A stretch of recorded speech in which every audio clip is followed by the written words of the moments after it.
Hai, gue Mas Dan, tapi tidak pakai cok. Gimana kabar kalian? Semoga pada sehat selalu ya.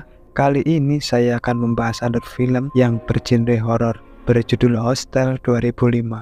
Film ini berkisah tentang sekelompok turis Amerika saat mereka tiba di Slovakia, di mana mereka akhirnya dibawa satu persatu oleh sebuah organisasi yang mengizinkan orang untuk menyiksa dan membunuh orang lain.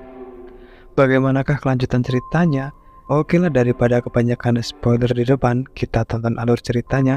Dan jika kalian suka dengan channel ini, jangan lupa subscribe biar nggak ketinggalan video lainnya. Di awal film, kita diperlihatkan dengan dua mahasiswa yang bernama Paxton dan Josh yang tengah berlibur di keliling Eropa bersama teman mereka dari Selandia yang bernama Ollie.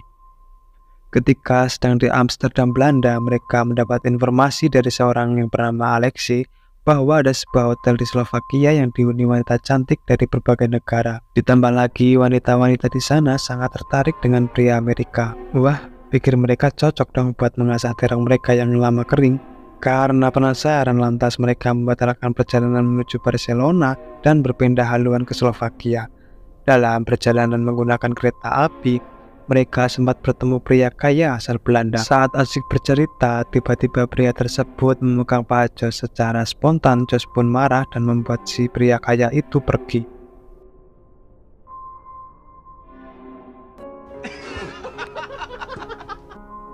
Singkat cerita, setibanya di Slovakia, Josh dan kawan-kawannya langsung menuju hostel yang dimaksud. Informasi dari Alexei sepertinya memanglah akurat karena hotel tersebut memang berisi wanita-wanita cantik, termasuk dua wanita yang tinggal sekamar dengan mereka. Dia bernama Svetlana dan Natalia. Di sini Natalia yang ingin pergi ke spa mengajak Baxter dan yang lain untuk bergabung. Nggak mungkin dong mereka tolak.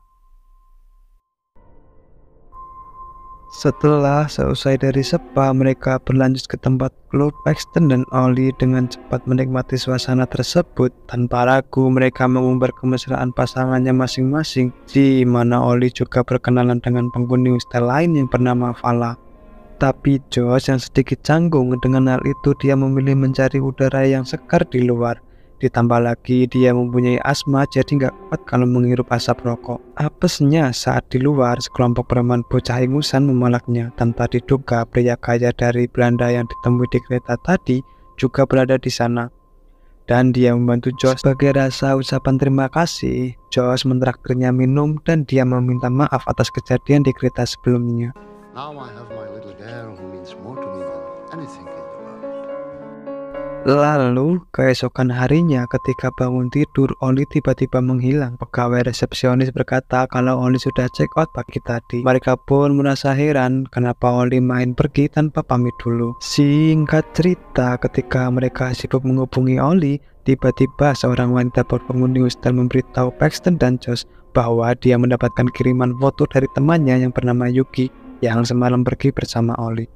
Di dalam foto tersebut, Yuki menuliskan pesan sayonara yang berarti selamat tinggal. Lalu beberapa waktu kemudian, mereka mendapat kiriman foto selfie wajah Ollie serta pesan bertuliskan Aikuhum. Akan tetapi tanpa mereka ketahui, pada saat itu ternyata kepala Ollie sudah terpisah dari badannya. Sementara di ruangan lain terlihat Yuki, orang yang pergi bersama Ollie semalam, juga disiksa oleh pria. Dari sini Josh mulai menyadari ada yang tidak beres. Dia pun ingin cepat pergi dari sana. Namun Paxton meyakinkan Josh kalau Ollie pasti baik-baik saja.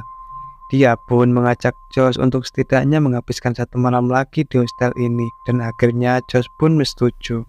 Sebelum kembali berpesta dengan Natalia dan Svetlana, Josh mengajak Kana yang sebelumnya memberitahu mereka tentang Ollie untuk mengajak pulang bareng dengan mereka esok harinya. Akan tetapi Josh tetap tidak merasa tenang. Karena merasa pusing, Josh pun memutuskan untuk kembali ke kamar hostel terlebih dahulu. Tibanya di hostel, langkahnya semakin lama semakin berat. Lalu petugas resepsionis hotel membantunya untuk masuk ke kamar. Saat Josh sudah tidak sadarkan diri, terlihat seorang pria yang sedang memasuki kamarnya. Sementara itu, Paxton juga merasakan hal yang sama. Dan dia sedikit curiga kepada Natalia dan Svetlana yang ngobrol sendiri dengan bahasa asing tanpa menghiraukannya. Dan saat pergi ke toilet tanpa sengaja, Paxton kekurung ke dalam gudang.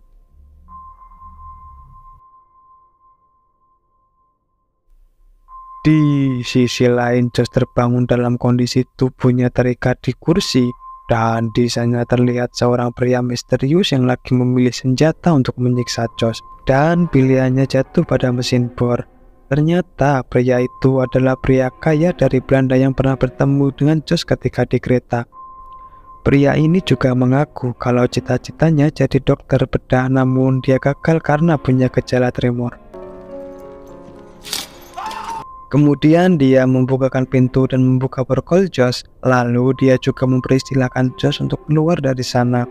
Akan tetapi Josh langsung terjatuh karena urat kakinya sudah diputus oleh pria itu.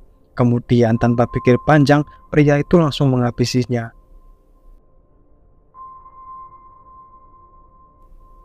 Saat pagi harinya, Paxton bisa keluar dari gudang tersebut. Akan tetapi anehnya nama Paxton dan Josh sudah check out dari hostel tersebut. Di sini Paxton dibuat tambah bingung. Setelah mempertanyakan hal tersebut, Paxton pun diberi kamar yang baru. Seperti mengalami deja vu, kamar baru Paxton ternyata juga dihuni oleh dua wanita. Saat Paxton masuk ke kamar, mereka juga langsung mengajak Paxton untuk ikut bergabung pergi ke spa. Paxton kemudian mencari petunjuk dari foto Oli dan Yuki. Terlihat ada cerobong asap pabrik di belakangnya, tapi apesnya saat dia mencoba menghubungi Josh, telepon Paxton dicopet oleh preman bocah ingusan. Lalu sudah frustasi, dia pergi ke kantor polisi untuk melaporkan kedua temannya yang sudah hilang. Tapi polisi itu hanya menanggapinya dengan santai. Kemudian polisi itu menyuruh Paxton untuk menunggunya di hotel. Sementara polisi akan mencoba untuk mencari teman-temannya. Di dalam perjalanan pulang menuju hostel, Paxton melihat Natalia sedang melintas. Dia pun memutuskan untuk mengikutinya, dan sampailah dia ke dalam bar. Paxton melihat Natalia dengan Svetlana dan seorang pria yang sepertinya preman. Paxton pun kemudian bertanya di mana teman-temannya sekarang. Awalnya Natalia hanya diam saja, lalu dia mengaku kalau dia tahu di mana Josh sekarang berada, yaitu di sebuah pertunjukan seni. Karena tidak percaya pada Natalia, Paxton pun meminta untuk mengantarnya ke sana, dan Natalia pun dengan senang hati mengantarkannya.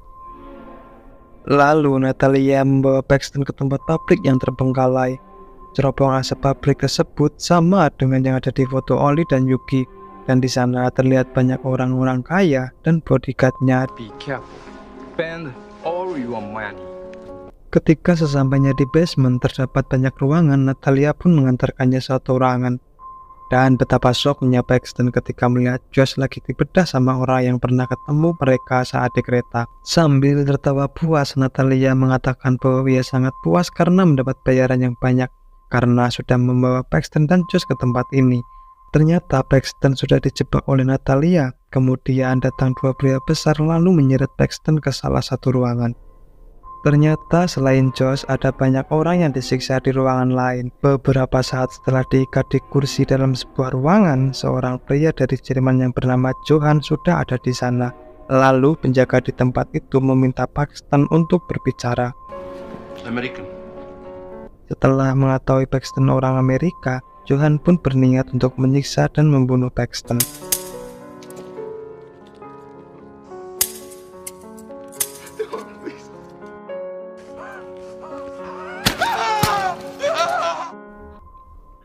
Ketika dia ingin kembali menyiksa Paxton, dia malah terpleset, alhasil kakinya terpotong oleh gergaji mesinnya sendiri yang terjatuh.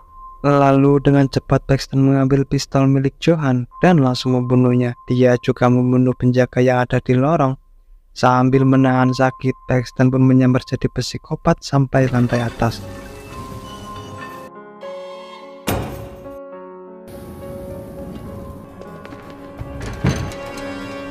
Dalam sebuah ruangan yang sepertinya tempat psikopat itu berganti baju, di sana Paxton menemukan pakaian yang kemudian dia pakai untuk menyamar.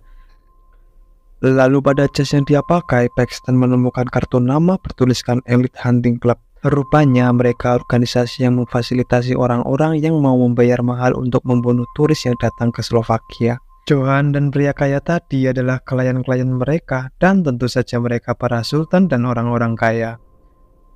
Jadi gini sedikit saya jelaskan. Jadi ini seperti sistem jual beli lah. Kalau para sultan ini kabur, dia rela membayar mahal demi memenuhi hasrat psikopat mereka. Lalu organisasi elit ini akan mencarikan target yang sesuai kriteria yang mereka pilih. Di belakang kartu itu juga ada harga dari orang-orang yang mereka tangkap. Paling murah orang Rusia dan paling mahal ialah orang Amerika. Di dalam kemudian datang seorang psikopat yang ingin memulai aksinya. Dan orang itu mengira Paxton ini salah satunya dari mereka. Tiba-tiba dia melihatkan tato anjing yang berada di tangannya. Info sedikit. Jadi tato anjing ini adalah sebuah tanda bukti kalau mereka adalah anggota dari Elite Hunting Club. Kemudian pria itu ingin melihat tato anjing yang berada di tangan Paxton. Lalu terdengar ketukan pintu sehingga pria itu teralihkan dan Paxton pun selamat.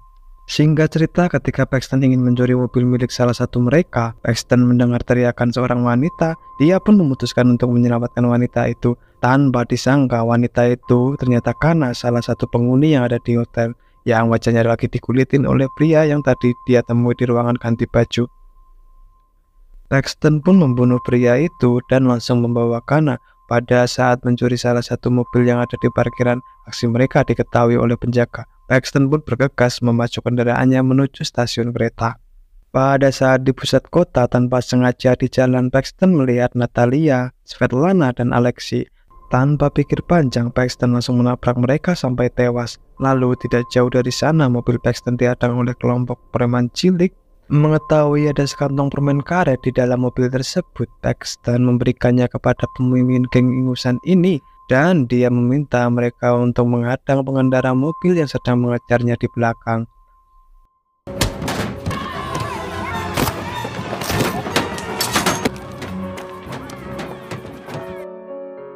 Singkat cerita, tibanya di stasiun kereta karena tanpa sengaja melihat wajahnya sendiri dari kaca dan dia pun langsung shock, sangat kaget. Lalu dia mengakhiri hidupnya dengan cara bunuh diri. Secara tidak langsung, kematian dari Kana mengalihkan perhatian polisi serta anak buah Elite Hunting Club yang lagi berjaga di sana. Dan Paxton pun bisa menyelinap masuk ke dalam kereta dengan selamat. Si pria kaya dari Belanda tadi ternyata juga berada di situ di gerbong yang sama. Pada saat kereta itu berhenti di kota Vienna, Australia, dengan penuh dendam Paxton pun diam-diam mengikutinya. Ketika pria itu pergi ke kamar mandi, Paxton pun menculik anaknya lalu melanjutkan perjalanannya.